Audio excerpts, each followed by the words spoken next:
Hello everyone, आज के इस वीडियो में मैं लेकर आया हूं लालटू और बिल्टू का दूसरा स्टोरी, जिसमें वो लोग वापस देवघर से धनबाद जा रहे हैं। पिछले स्टोरी में क्या हुआ था, वो लोग धनबाद से देवघर जा रहे थे।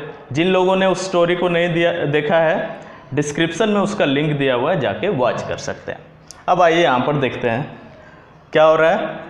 स्पीड जो है और वेलोसिटी है, उसके बारे में इसमें बात करेंगे। कैसे, जो लालटू का मूवमेंट था वो कैसा मूवमेंट था, स्ट्रेट वे में था, जिसको हम लोग डिस्प्लेसमेंट कंसीडर किए थे। और बिल्टू का मूवमेंट में डायरेक्शन हर बार चेंज होते जा रहा है, इसलिए उसको हम लोग डिस्टेंस माने थे। अब यहाँ हम लोग देखेंगे कि जो लालटू का मूवमेंट है, सपोज देवघर से मधुपुर कंसीडर कर रहे हैं, यहाँ तक जो मूव किया, इस डिस्टेंस को मूव करने में जितना टाइम लगा है, डिस्टेंस और टाइम को डिवाइड कर देंगे तो क्या पता चल जाएगा कि वो कितने स्पीड से मूव कर रहा है। ठीक है, तो क्या हो जाएगा, स्पीड को कैसे डिफाइन करेंगे, डिस्टेंस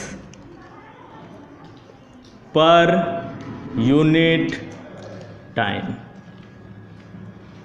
बहुत आसान डेफिनेशन। अब वेलोसिटी के बारे में देखेंगे कि जो स्ट्रेट वे में ट्रैवल करे, इनिशियल पोजीशन से फाइनल पोजीशन के शॉर्टेस्ट वे को हम लोग क्या बोलते हैं, शॉर्टेस्ट डिस्टेंस को हम लोग क्या बोलते हैं, डिस्प्लेसमेंट। और डिस्प्लेसमेंट पर यूनिट टाइम क्या हो जाएगा, velocity. Displacement per unit time will be velocity. अब देखेंगे दोनों किस तरह का क्वांटिटी है। स्पीड जो है वो स्केलर क्वांटिटी है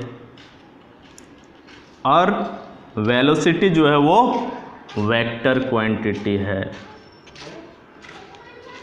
क्यों, स्केलर और वेक्टर के बारे में हमने आपको बताया था कि स्केलर जिसका कोई डायरेक्शन नहीं हो, सिर्फ मैग्नीट्यूड हो, और वेक्टर जिसका डायरेक्शन के साथ साथ मैग्नीट्यूड भी हो, या मैग्नीट्यूड के साथ साथ डायरेक्शन भी हो, उसको हम लोग क्या बोलते हैं, वेक्टर क्वांटिटी। तो एक पार्टिकुलर डायरेक्शन में मूव कर रहा है, इस डिस्प्लेसमेंट के चेंज होने के साथ हो रहा है, इसलिए ये क्या हो गया, वेक्टर क्वांटिटी हो गया। अब आगे देखेंगे इन दोनों का formulas. Speed is equal to distance upon time, simple formula. वहीं वेलोसिटी क्या हो रहा है, डिस्प्लेसमेंट का रेट पर यूनिट टाइम है, तो velocity is equal to displacement upon time.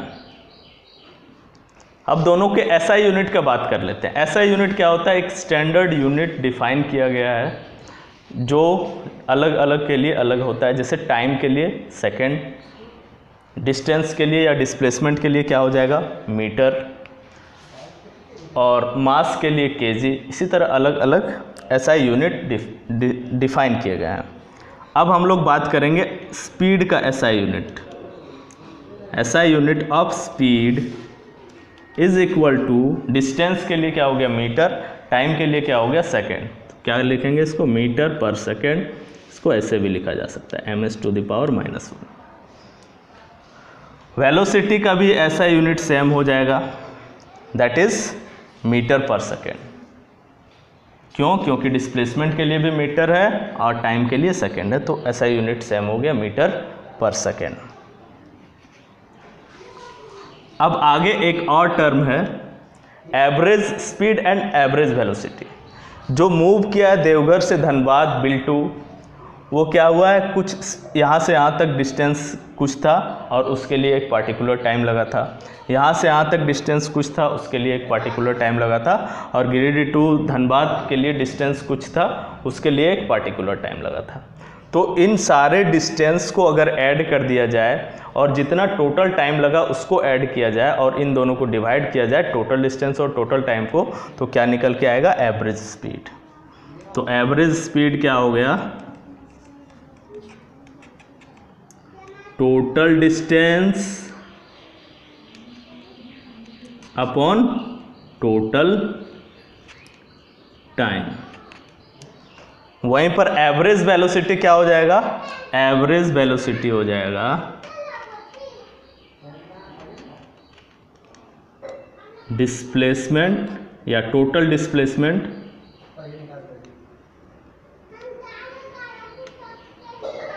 Upon total time. अब आगे हम लोग देखेंगे एक्सीलरेशन क्या होता है। अब जब देवघर से वो चलना स्टार्ट किया बाय ट्रेन, उसके बाद गिरिडीह पहुंचते उसको उसके दोस्त का बाइक मिल गया। वो बोला कि मेरे बाइक को ले जाओ। तो बाइक में क्या होता है, एक्सीलरेटर होता है, जिसको हम लोग गलत स्पेल्ड करते हैं एक्सलेटर। एक्चुअली वो क्या है, एक्सीलरेटर है। वो या तो स्पीड अप करेगा या बैक अगर करेंगे उसको तो स्पीड डाउन हो जाएगा। उसको क्या बोला जाता है, एक्सीलरेटर। तो एक्सीलरेशन क्या टर्म है, एक्सीलरेशन में सपोज ये मूव कर रहा है यहाँ से यहाँ तक, स्ट्रेट डायरेक्शन में मूव कर रहा है, स्ट्रेट लाइन हो गया मूवमेंट। तो जो स्ट्रेट लाइन में मूव कर रहा है तो इस पोजीशन के लिए हम लोग क्या इसको मान सकते हैं कि यहाँ डिस्प्लेसमेंट हो रहा है। ओके, तो ये डिस्प्लेसमेंट जो हो रहा है यहाँ कुछ और वेलोसिटी होगा, सपोज u वेलोसिटी रहा होगा। u क्या है, इनिशियल वेलोसिटी। इनिशियल वेलोसिटी को हम लोग u से जनरली दिखाते हैं, रिप्रेजेंट करते हैं। तो स्टार्टिंग में जो वेलोसिटी था मान लेते हैं u, और यहाँ पर कुछ और वेलोसिटी रहा होगा, मान लेते हैं कि वो एक्सेलरेट किया। एक्सेलरेट करना मतलब बढ़ाना, स्पीड अप करना, और डाउन करना डिसेलेरेट। नेगेटिव डायरेक्शन में एक्सेलरेशन को रिटार्डेशन या डिसेलेरेशन बोलते हैं। तो यहाँ क्या हो रहा है, ये फाइनल वेलोसिटी इसका v, that is final velocity. अब एक्सेलरेशन का डेफिनेशन क्या है, rate of change of velocity. तो वेलोसिटी चेंज क्या हो रहा है, u से v हो जा रहा है। ठीक है, एक्सेलरेशन को कैसे डिफाइन कर सकते हैं, rate of change of velocity. Velocity का रेट ऑफ चेंज क्या हो गया, एक्सेलरेशन हो गया। इसके लिए फॉर्मूला क्या दे सकते हैं, एक्सेलरेशन को स्मॉल a से रिप्रेजेंट करते हैं, is equal to rate of change of velocity. Change of velocity क्या हो गया, v minus u in final minus initial upon time t। तो a is equal to v minus u by t, ये formula हो गया, इससे calculation होगा। अब हम लोग इसके SI यूनिट के बारे में बात करेंगे। SI unit of acceleration will be equal to, velocity का चेंज और वेलोसिटी दोनों के लिए एक ही यूनिट होगा, मीटर पर सेकेंड, और होगा दोनों के लिए। तो ये क्या हो गया, मीटर पर सेकेंड। टाइम के लिए ऐसा यूनिट है सेकेंड। इन दोनों को डिवाइड किए, कैलकुलेट किए, m/s इंटू 1/s हो गया, that is metre per second square. और इसको क्या बोला जा सकता है, metre second to the power -2, इस तरह लिखा जा सकता है। अब एवरेज वेलोसिटी जो है वो एक और तरीके से हम लोग निकाल सकते हैं। एवरेज किसी भी चीज़ का निकालने का क्या तरीका है कि जितना नंबर्स है उसको ऐड करके उसके एडेंड से डिवाइड कर देते हैं। तो एवरेज वेलोसिटी का एक और फॉर्मूला हो जाएगा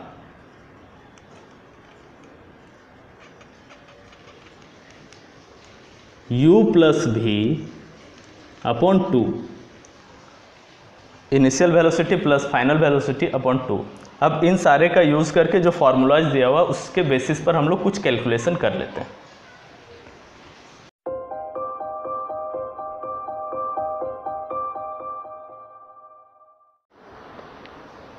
ये फर्स्ट क्वेश्चन है हम लोगों का NCERT से।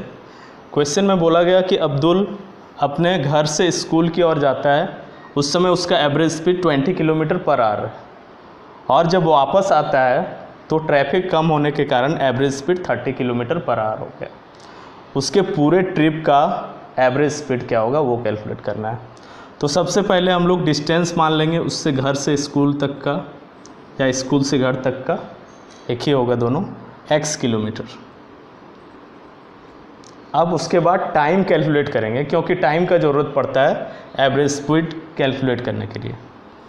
लेट सबसे पहले distance, let the distance from Abdul's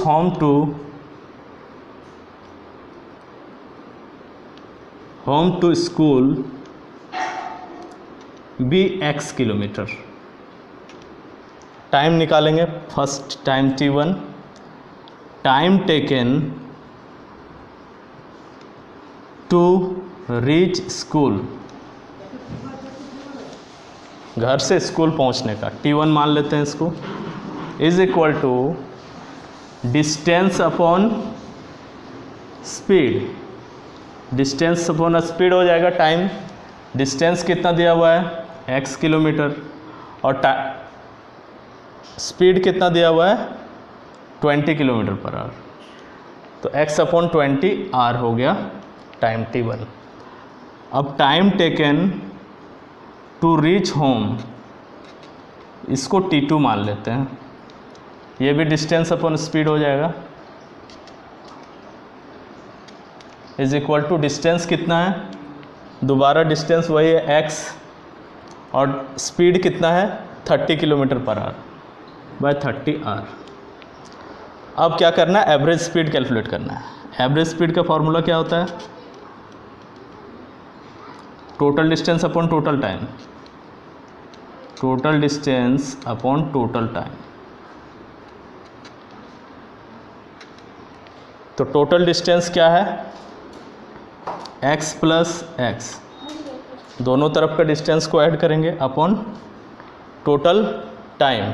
total time क्या है x by 20 plus x by 30, इसको सॉल्व करेंगे 2x अपॉन 20 और 30 का एलसीएम 60, 20 से 3 टाइम्स में यहाँ 3x हो गया और 30 से डिवाइड किए 2 टाइम्स में 2 इंटू एक्स 2x हो गया, is equal to 2x upon 5x by 60।